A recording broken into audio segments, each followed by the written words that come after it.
The helicopter blades cut through the thick Afghan air like a metallic heartbeat, each rotation counting down precious seconds. Staff Sergeant Maria Santos pressed her gloved hands against the gaping wound in the young woman's abdomen, feeling warm blood seep between her fingers despite the pressure bandages. The woman's eyes stared up at the helicopter's ceiling, wide and unblinking, her lips moving silently as if trying to speak words that wouldn't come. "Stay with me," Maria whispered, checking the 4 lines she'd established moments after they'd loaded the casualty. The woman appeared to be in her early 20s, wearing traditional Afghan clothing that was now soaked crimson. Her dark hair spilled across the stretcher, and her hands clutched at Maria's uniform with surprising strength for someone who'd lost so much blood. Lieutenant Commander Jake Morrison, the SEAL team leader, crouched beside them, his face grim beneath his tactical gear. His team had found the woman during a routine patrol near a remote village, lying beside what remained of an improvised explosive device. The explosion had killed 3 local children instantly, but somehow she had survived, though barely. "How's she looking, Doc?" Jake shouted over the rotor noise. Maria wasn't a doctor, but as the team's medic, she'd seen enough battlefield trauma to know when someone was fighting for their life. "Blood pressure's dropping fast," Maria replied, adjusting the flow. "We need to get her to the field hospital in the next 15 minutes, or we're going to lose her." She glanced at the woman's face again, noting how her skin had taken on a grayish pallor. "There's something else, though. Look at her hands." Jake leaned closer, following Maria's gaze. The woman's hands were soft, unmarked by the calluses and scars that typically marked the hands of village women who worked the harsh Afghan terrain. Her nails, despite being dirty from the explosion, showed signs of recent care. Even more telling were the faint tan lines on her wrist where a watch had been, and the barely visible mark where a ring had recently been removed. "Could be from the city," Jake suggested, but his voice carried doubt. Rural Afghan women rarely had such well-maintained hands, and the tan line suggested regular exposure to different clothing than the traditional garments she now wore. Maria continued her assessment, checking for additional injuries. As she lifted the woman's shirt to examine the wound more thoroughly, she froze. There, just below the left shoulder blade, was a small but distinctive scar. Maria had seen similar scars before during her medical training. It was the type left by a specific military vaccination that wasn't commonly given to civilians in this region. "Jake," Maria called, her voice tight. "I need you to see this." The SEAL commander moved closer, and Maria pointed to the scar. His expression darkened as he recognized what she was showing him. "That's interesting," he muttered, then keyed his radio. "Base, this is Viper 6. We need intelligence support on our casualty. Something's not adding up here." The woman's eyes suddenly focused on Maria's face with startling clarity. Despite her apparent inability to speak, there was an intelligence there that seemed inconsistent with the story they'd been given. She tried to lift her head, her lips forming words that produced no sound, her eyes darting between Maria and Jake with what looked like desperation. Maria leaned closer. "Can you hear me? If you understand, squeeze my hand." The response was immediate and strong, 2 deliberate squeezers. The woman then looked pointedly at Maria's medical bag, then back at her face, repeating the motion several times. "She wants something from a bag," Maria realized. She opened it wider, holding it where the woman could see. The woman's eyes moved across the contents until they fixed on Maria's field notebook, the one where she recorded patient information and medical observations. Understanding, Maria pulled out the notebook and a pen, placing them where the woman could reach. With trembling hands that showed more coordination than someone with her level of blood loss should possess, the woman began to write. Her script was neat, practiced, and in English. The message was brief but shocking. "I am Captain Amir Naziri, Afghan National Army Intelligence. The children were not killed by accident. Please protect me." Jake read the message over Maria's shoulder, his jaw tightening. An Afghan intelligence officer, dressed as a civilian, found at the site of what they'd assumed was a random IED explosion that had killed children. The implications began forming in his mind, like puzzle pieces clicking into place. "This changes everything," he said quietly. "If she's intelligence, then this wasn't a random attack. Someone specifically targeted her." Maria looked down at the woman, Captain Naziri, whose eyes were beginning to flutter as blood loss took its toll. "We need to get her stable before we can get any more information." "But, Jake, if someone tried to kill an Afghan intelligence officer and made it look like collateral damage, then we might have walked into something a lot bigger than a routine patrol," Jake finished. He keyed his radio again. "Base Viper 6. Upgrade this to Priority 1. We may have a compromised intelligence asset. Request immediate secure transport and full medical support upon landing." The helicopter banked sharply as the pilot adjusted course for maximum speed. Maria continued working to stabilize their patient, but her mind was racing. Captain Naziri's presence in that village, dressed as a civilian, suggested she'd been working undercover. The fact that someone had tried to kill her and had been willing to murder children to cover their tracks suggested she discovered something significant. As they approached the forward operating base, Maria noticed Captain Naziri trying to write something else. This time, the message was even more urgent.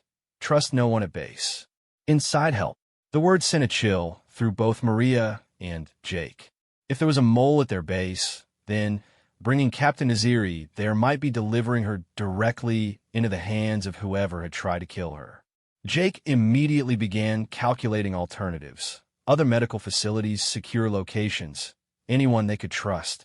"Maria," he said quietly, "when we land, we keep this information between us until we figure out who we can trust." This woman risked her life for intelligence that someone was willing to kill children to prevent her from sharing. Captain Naziri's hand found Maria's wrist, gripping it with surprising strength. Her eyes opened one more time, focusing intently on Maria's face. Without words, she communicated a desperate plea for protection, for someone to see her mission through. In that moment, Maria realized they weren't just treating a wounded woman. They were the only thing standing between a valuable intelligence asset and those who wanted her dead. The helicopter began its descent toward the base, and Maria made a decision that would change everything. Whatever Captain Naziri had discovered, whatever she'd been trying to protect, Maria would make sure her sacrifice hadn't been in vain. The medic in her was committed to saving a life, but the soldier in her recognized that this life might hold the key to saving many more. As the landing pad came into view, Maria prepared not just for a medical handoff, but for what might become the most dangerous mission of her career. Captain Naziri squeezed her hand one final time before losing consciousness, and Maria squeezed back, a promise that she would not be abandoned, that her message would be heard, and that those responsible for the death of innocent children would face justice. The forward operating base medical facility buzzed with controlled chaos as Maria wheeled Captain Naziri into the trauma bay. Dr. Richard Hayes, the chief medical officer, immediately took charge, barking orders to the nursing staff as they began preparing for emergency surgery. Maria provided her field report while helping transfer the patient to the operating table, but she deliberately omitted the details about Naziri's true identity. Civilian female, early 20s, blast injury to the abdomen, Maria reported professionally. Significant blood loss, possible internal bleeding. She's been unconscious for most of the flight. Jake stood in the doorway, his eyes scanning the room and taking note of everyone present. The base intelligence officer, Major David Kellerman, appeared within minutes of their arrival. Unusually quick response time that made both Jake and Maria exchange worried glances. Kellerman was a career intelligence officer, efficient and thorough, but his immediate interest in what should have been a routine civilian casualty felt suspicious. "I'll need a full debrief on how you found her," Kellerman told Jake. "Intelligence wants to know if this attack indicates increased IED activity in that sector." "Of course," Jake replied evenly. "Let me get cleaned up, and I'll have the report ready within the hour." As Dr. Hayes worked to stabilize Captain Naziri for surgery, Maria noticed something that made her blood run cold. The doctor was preparing to remove all of her clothing and personal effects, which was standard procedure, but he was also setting aside a small device that looked like a transmitter. When he caught Maria watching, he quickly pocketed the device. "Nurse Santos, I need you to inventory her personal effects," Dr. Hayes said without looking at her directly. "Make sure everything is properly documented." Maria nodded, but her instincts were screaming warnings. A doctor pocketing electronics from a patient wasn't standard medical procedure. She began gathering Captain Naziri's belongings, but made sure to mentally catalog everything, especially noting what Dr. Hayes had taken.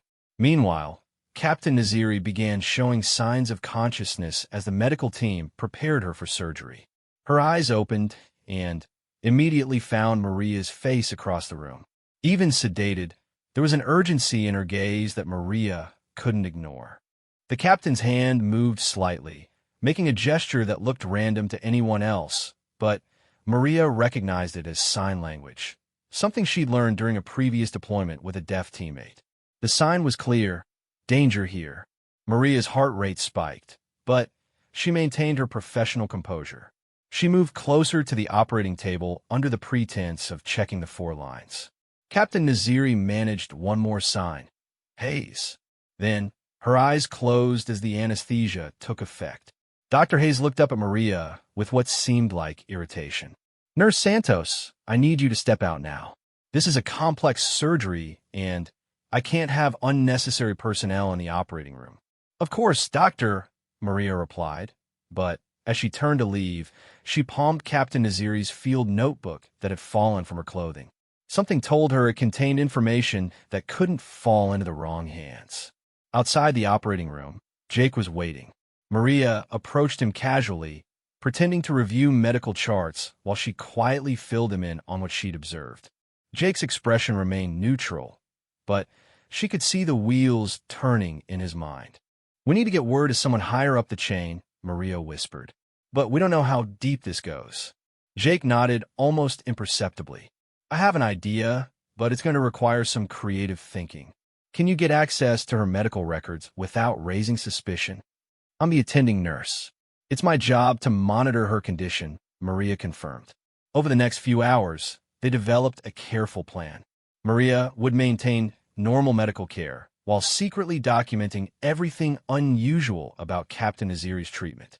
Jake would file his standard mission report, but would also send a coded message to a contact at Special Operations Command, someone he'd served with previously and knew to be trustworthy. As evening approached, Maria checked on Captain Naziri in the recovery room. The surgery had been successful, but Dr. Hayes had insisted on a heavy sedation protocol that seemed excessive for the type of injuries involved. More concerning, he'd ordered that no other medical staff were to attend to her without his direct supervision. Captain Naziri was barely conscious, but alert enough to recognize Maria. When Maria checked her pulse, the captain weakly pressed a pattern in her wrist: Morse code. Maria had learned it during basic training, and she quickly decoded the message: "Files hidden village well. Get some rest," Maria said aloud for anyone who might be listening. "You're going to be fine." But privately, Maria was piecing together a troubling picture. Captain Naziri had been working undercover in the village, had discovered something significant enough to hide evidence in a well, and had been targeted for elimination. The fact that Dr. Hayes and potentially Major Kellerman were involved suggested a conspiracy that reached into the highest levels of the base command.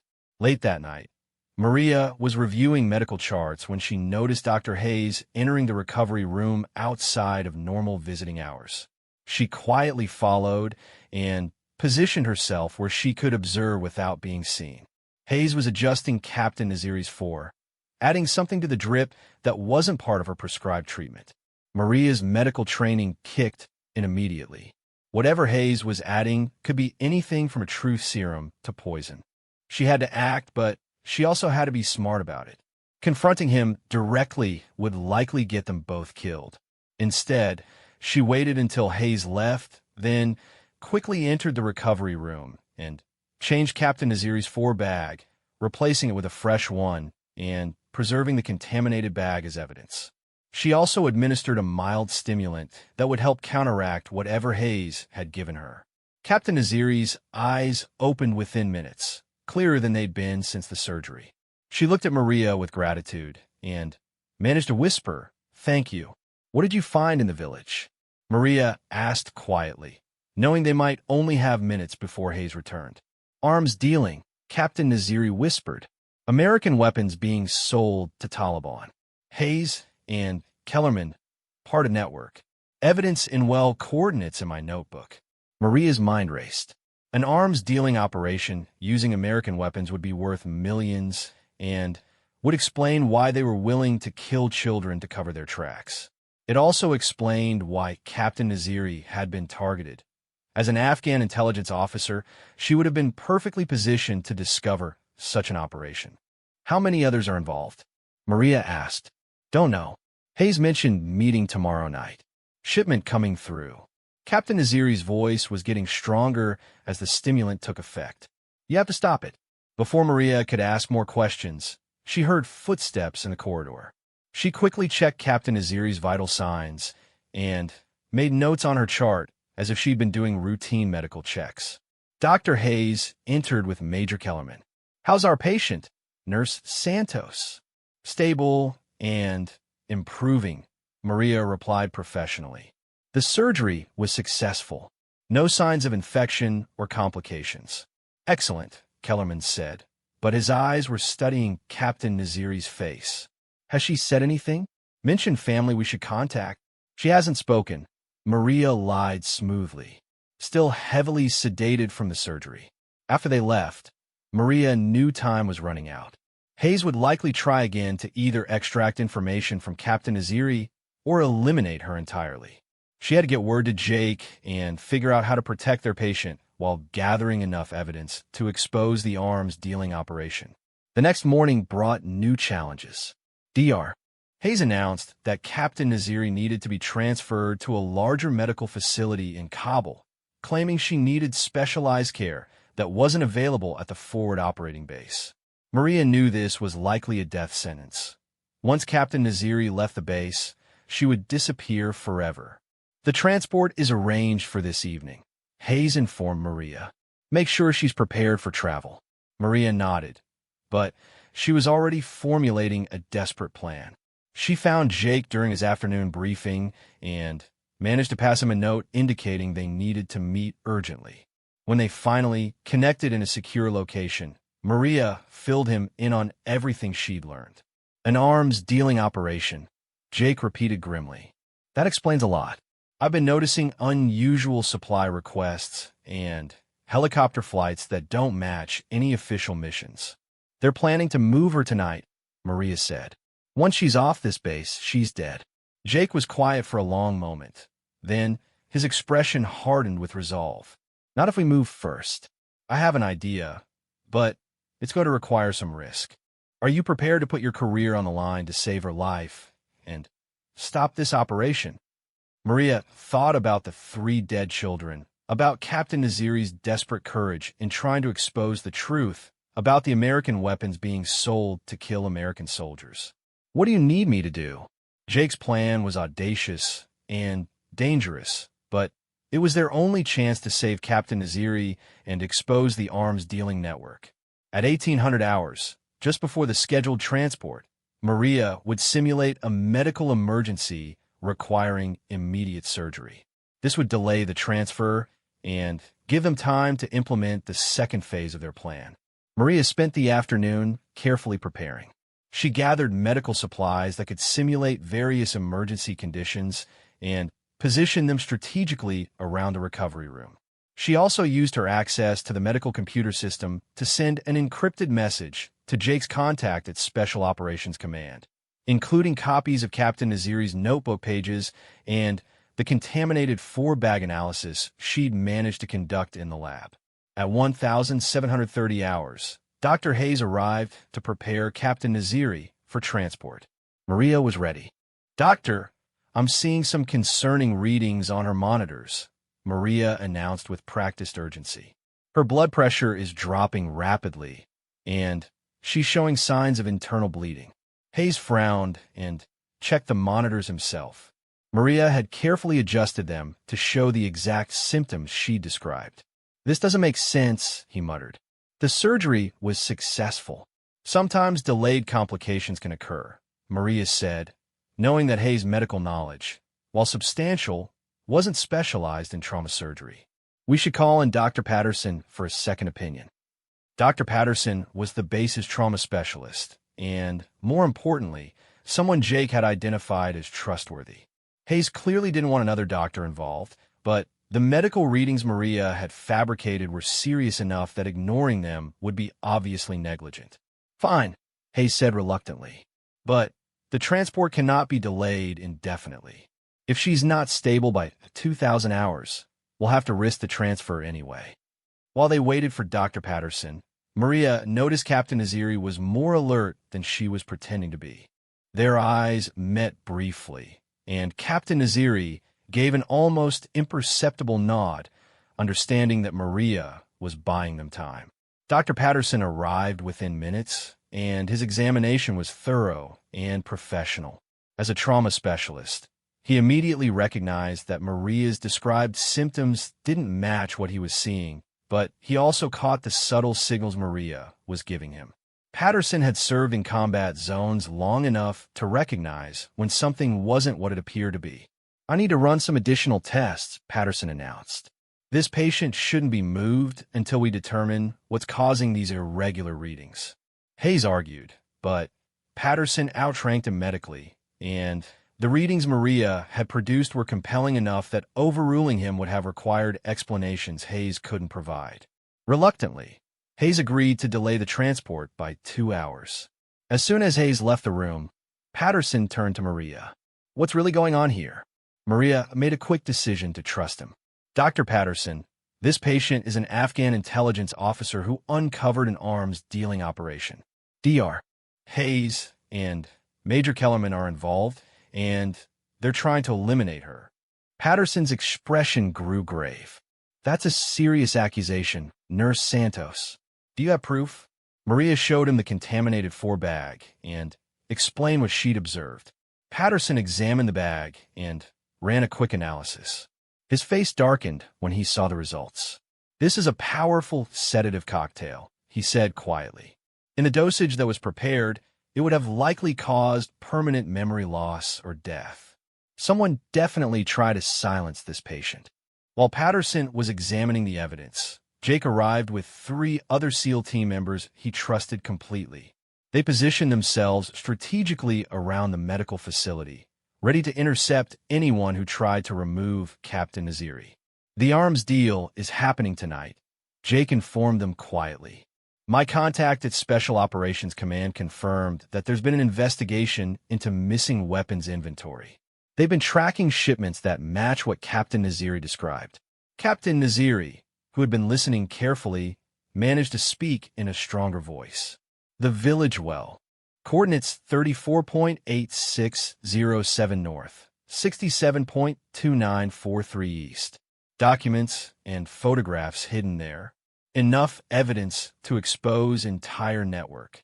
Jake immediately radioed the coordinates to his special operations contact. A team was dispatched to recover the evidence while they worked to protect Captain Naziri. At 1945 hours, Major Kellerman arrived with 2 military police officers, claiming they had new orders to transport the patient immediately for security reasons. Maria's heart sank as she realized their delaying tactic had been discovered. "I'm sorry, Major, but the patient cannot be moved," Dr. Patterson said firmly. "She's experiencing complications that could be fatal if she's transported." Kellerman's eyes narrowed. "Doctor, this is a matter of base security. We have intelligence that suggests this area may be targeted for attack. All non-essential personnel need to be evacuated." It was a clever cover story, one that would justify removing Captain Naziri despite medical objections. But Jake was ready with a countermove. "Major Kellerman," Jake said, stepping into view with his team members, "I've just received orders from Special Operations Command. This patient is now under protective custody pending an ongoing investigation. Kellerman's composure cracked slightly. What investigation? I'm not authorized to discuss operational details, Jake replied smoothly. But I am authorized to use any means necessary to protect this asset. The standoff was tense, with armed personnel on both sides facing each other in a military medical facility. Maria continued monitoring Captain Naziri, who was watching the confrontation with alert eyes. Kellerman spoke quietly into his radio, then turned back to Jake. There seems to be some confusion about jurisdiction here. Perhaps we should contact Base Command to clarify. Excellent idea, Jake agreed. My special operations contact is en route to do exactly that. What Kellerman didn't know was that Jake's contact had already briefed the base commander about the investigation. Within minutes, the base commander himself arrived with a full security detail and immediately placed Kellerman under arrest. Dr. Hayes attempted to leave the medical facility, but found his path blocked by military police. As they searched him, they found a transmitter device he'd taken from Captain Naziri, along with encrypted communication equipment that clearly indicated his involvement in the arms dealing operation.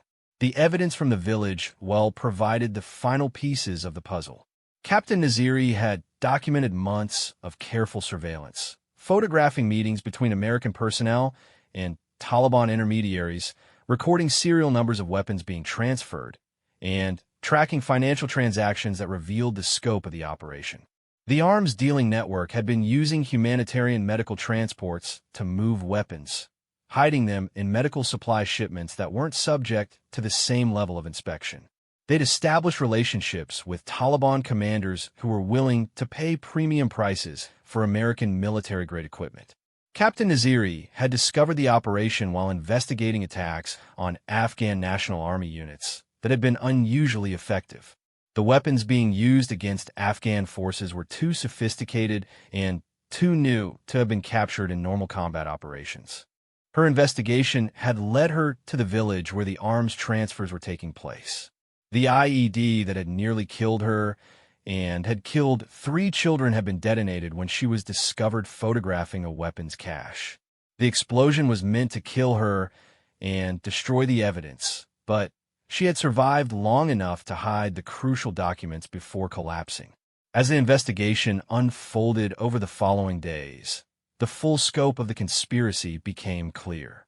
The arms dealing network involved 12 American personnel across 3 bases, with financial connections reaching back to the United States. The weapons they'd stolen and sold had been used in attacks that killed dozens of coalition soldiers and hundreds of Afghan civilians.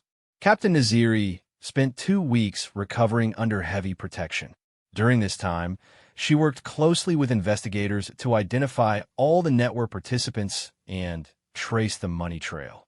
Her courage and dedication had exposed a conspiracy that was costing lives and undermining the entire mission in Afghanistan.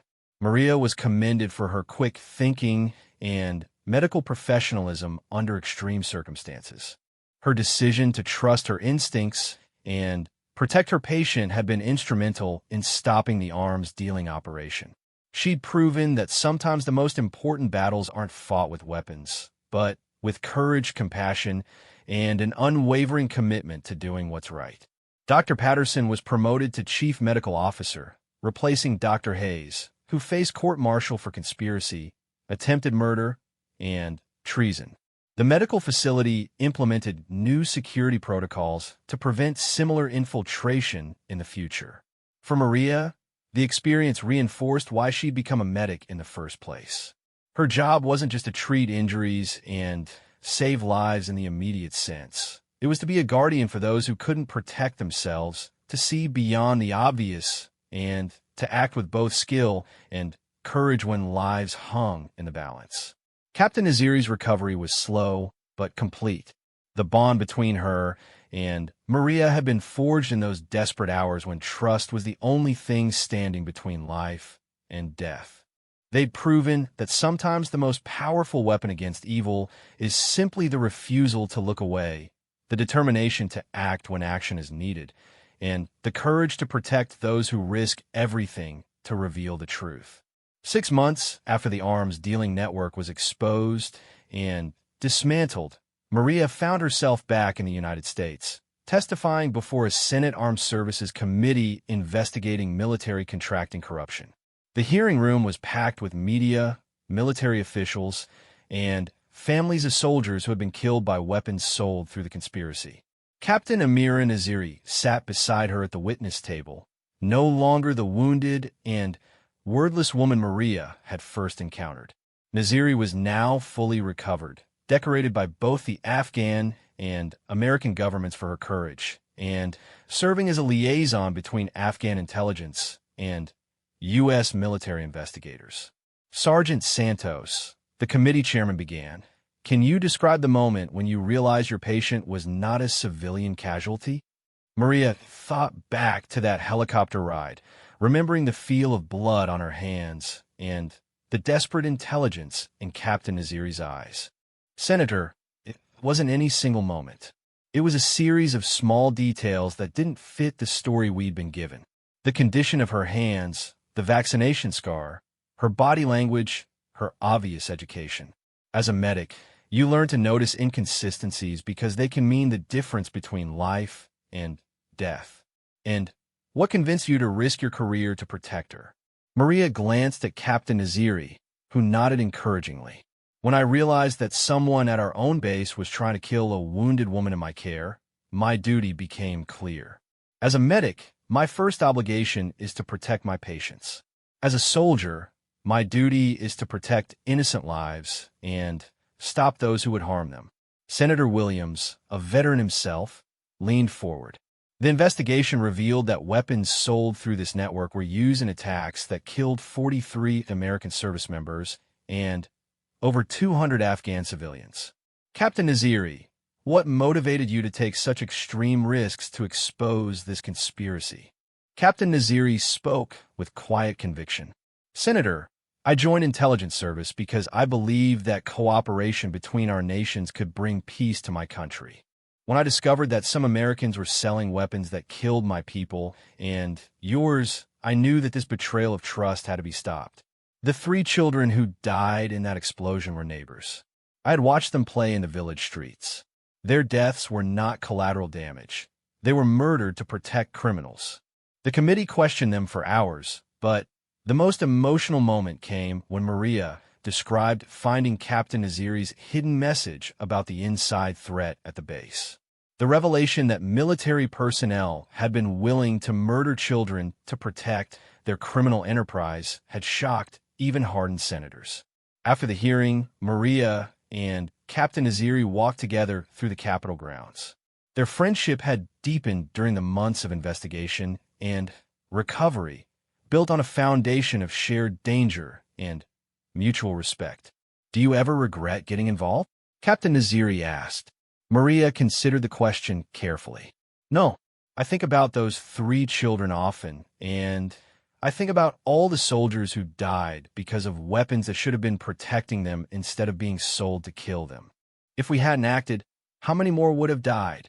The arms network extended to 2 other countries, Captain Naziri noted. The investigation led to arrests in Germany and Iraq as well. Sometimes one act of courage creates ripples that reach much farther than we can imagine. Their conversation was interrupted by a young Marine who approached hesitantly. Excuse me, are you Sergeant Santos?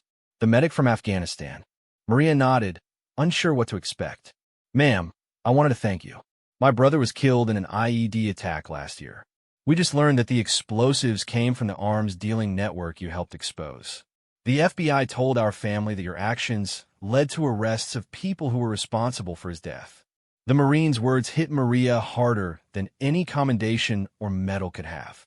This was the real impact of what they'd done, not just stopping future crimes, but bringing justice for past ones. As they walked away, Captain Naziri reflected on how the investigation had changed both their lives. I've been reassigned to work with international intelligence cooperation. My superiors believe that what we accomplish together shows the value of trust between our services. And I'm being transferred to a new unit that specializes in medical support for sensitive operations, Maria added. Apparently, They value medics who can think beyond just treating wounds. They reached the reflecting pool, where families of fallen soldiers had left flowers and small memorial items. Both women stood quietly, thinking about the cost of war and the price of corruption that made that cost even higher. "There's something I never told you," Captain Naziri said softly. "When I was hiding those documents in the well, I wrote a letter to my family explaining what I discovered.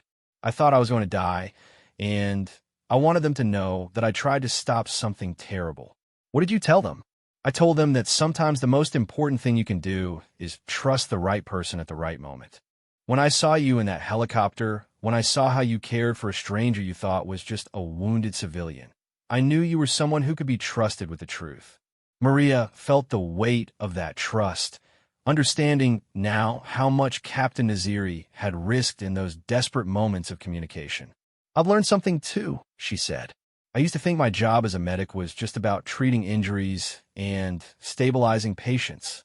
But it's really about seeing people, really seeing them, and being willing to act when you recognize that something isn't right." As they prepared to leave Washington and return to their respective assignments, both women knew their paths would likely cross again. The investigation had created new protocols for cooperation between American and Afghan intelligence services, and both had been selected to help develop and implement these improved systems. Captain Naziri was returning to Afghanistan with new responsibilities and enhanced security. The exposure of the arms dealing network had made her a target for retaliation, but it had also made her a valuable asset for international intelligence cooperation. Maria was heading to Fort Bragg, where she would train other medics to recognize signs of intelligence assets and security threats. Her experience had shown that medical personnel, because of their close contact with casualties and their training in observation and assessment, could play a crucial role in identifying security issues that others might miss. The impact of their actions extended far beyond the immediate investigation. The arms dealing case led to congressional hearings on military contracting oversight, new protocols for weapons accountability, and enhanced security measures at forward operating bases worldwide. More importantly, it demonstrated the value of individual courage and the willingness to act on moral conviction. Maria had proven that a single person acting with skill and determination could expose corruption at the highest levels and save countless lives. As they parted ways at Reagan National Airport, Captain Naziri handed Maria a small package. Inside was a traditional Afghan bracelet, handcrafted with intricate silver work. "This belonged to my grandmother," Captain Naziri explained. "She always said that courage isn't the absence of fear. It's the decision to act rightly despite fear. You showed me the kind of courage when I needed it most." Maria was moved by the gesture.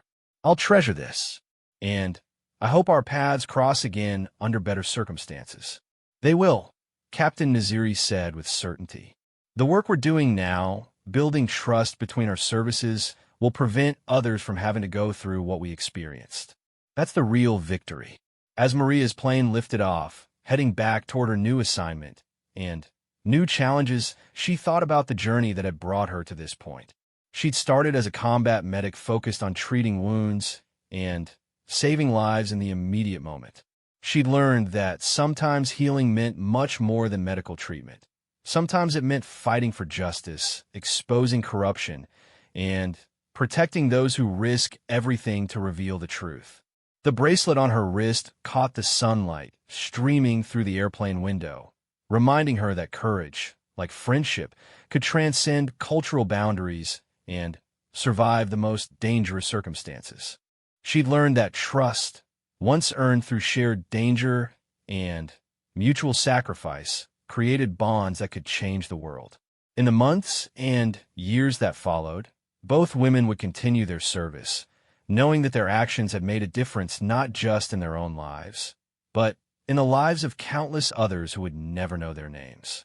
They'd proven that sometimes the most important battles are fought not on traditional battlefields, but in hospital rooms and intelligence offices by people who refuse to look away when they see injustice and who are willing to risk everything to protect the innocent. The story of the wounded but wordless woman had become a legend in military medical circles, taught to new medics as an example of the importance of observation, intuition, and moral courage. It reminded everyone who heard it that heroes aren't always those who charge into battle with weapons drawn.